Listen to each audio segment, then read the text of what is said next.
আসসালামু আলাইকুম। একাদশ এবং দ্বাদশ শ্রেণীর সুপ্রিয় শিক্ষার্থীবৃন্দ, আশা করছি তোমরা সকলে ভালো আছো। এর পূর্বেও আমরা অনেকগুলো এমসিকিউর পর্ব দিয়েছি। তোমাদের একাদশ দ্বাদশ শ্রেণীর বাংলা প্রথম বইয়ে যতগুলো পুরাতন এবং নতুন করে সংযুক্ত হয়েছে প্রবন্ধ, গল্প, কবিতা সবগুলোরই আমরা এমসিকিউ পর্ব ধারাবাহিকভাবে দিয়েছি।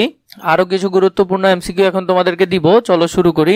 ভগিনী শব্দ দ্বারা কি বোঝানো হয়েছে? এখানে ভগিনী শব্দ দ্বারা ভ্রূণ বোঝানো হয়েছে। আমাদের একটা রোগ আছে, রোকেয়া সাখাওয়াত হোসেন কোন রোগের কথা বলেছে? এটি হলো দাসত্বের রোগ।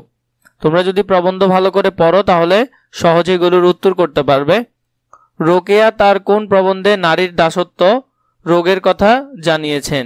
সেটি হলো স্ত্রী জাতির অবনতি। এছাড়া তোমরা যদি আমাদের ইউটিউব চ্যানেলকে সাবস্ক্রাইব করে না থাকো দয়া করে সাবস্ক্রাইব করে দিবে। 37 নম্বরটি আমরা দেখি, চলো। রোকেয়া তার কোন প্রবন্ধে পর্দা প্রথার প্রসঙ্গে আলোচনা করেছে? সেটি ছিল স্ত্রী জাতির অবনতি প্রবন্ধে। নারীদের অকর্মণ্য হওয়ার কারণ হিসেবে রোকেয়া কোন কারণটি চিহ্নিত করেছে? সেটি হলো মানসিক দাসত্বের কারণ। ইনস্লেভড শব্দের অর্থ কি? ইনস্লেভড শব্দের অর্থ হলো মানসিক দাসত্ব। রোকেয়ার মতে সমাজে গোলযোগ উপস্থিত হয় কি কারণে?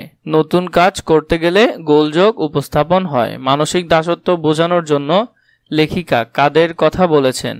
লেখিকা ফার্সিদের কথা বলেছেন।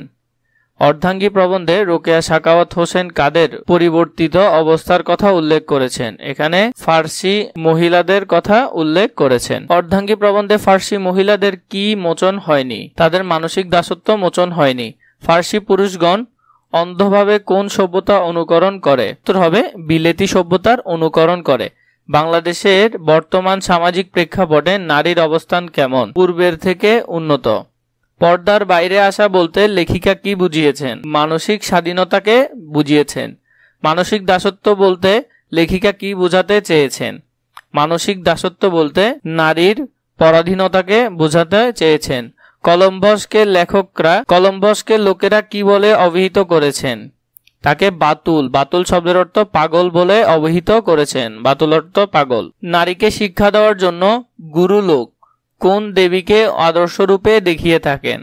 এখানে সীতা দেবীকে আদর্শরূপে দেখিয়ে থাকেন, কারণ তিনি রামের সকল কথা শুনতেন।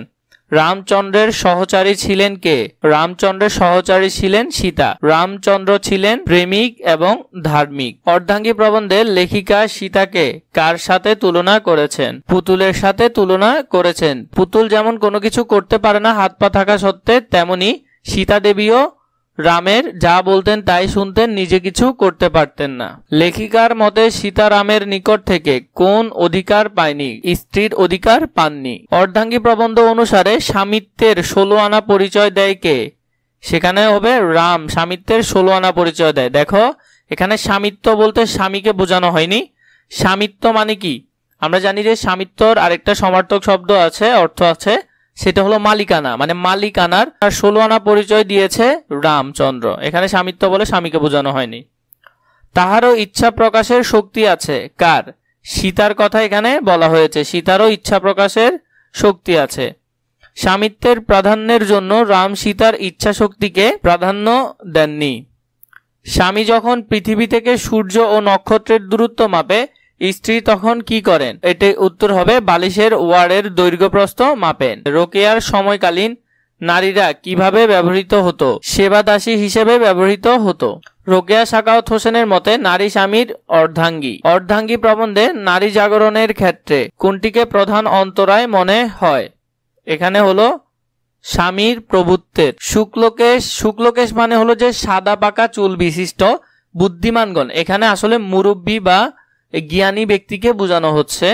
বুদ্ধিমানগণ নারীর সাংসারিক জীবনকে কিসের সাথে তুলনা করেছেন? 2 চাকা বিশিষ্ট গাড়ির সাথে তুলনা করেছেন। কোন ভাষায় কথায় কথায় স্ত্রীকে অংশিনী উত্তমার্ধ বলা হয়? এটি হবে ইংরেজি ভাষায়। অর্ধাঙ্গী প্রবন্ধে প্রাবন্ধিক যে দ্বিচক্র শকটের, দ্বিচক্র মানে 2 চাকা, শকট মানে গাড়ি, মানে 2 চাকার গাড়ির উদাহরণ দিয়েছেন, তার বড় অংশকে? তার বড় অংশ হলো পতি মানে স্বামী। রামায়ণের রচয়িতা কে?